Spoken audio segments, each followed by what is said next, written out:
Bukod sa pangangalap ng karagdagan pang mga ebidensya, patuloy ang pagkumbinsi ng Criminal Investigation and Detection Group o CIDG sa sumukong suspect na si Jeffrey Magpantay para tanggapin ang alok na tumayong state witness sa kaso ng pagkawala ng beauty queen na si Catherine Camilon. Si Magpantay ang driver ng pangunahing suspect na si Police Major Alan Di Castro.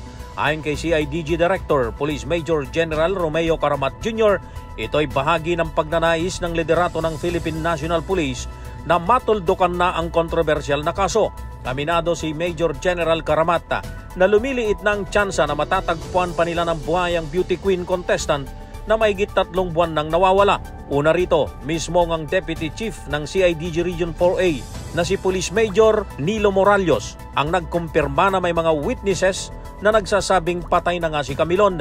Sabi ni Caramat, lahat ng tao ay may mabuting kalooban at konsensya kaya't umaasa ito na makukumbinsi si Magpantay na maging state witness. Sa ngayon ay hinihintay pa ang desisyon ng korte sa mga sinampang kasong kidnapping at serious illegal detention laban sa pangunahing suspect na si Major Di Castro na pinalaya na at wala na sa restrictive police custody matapos itong madismiss sa police service.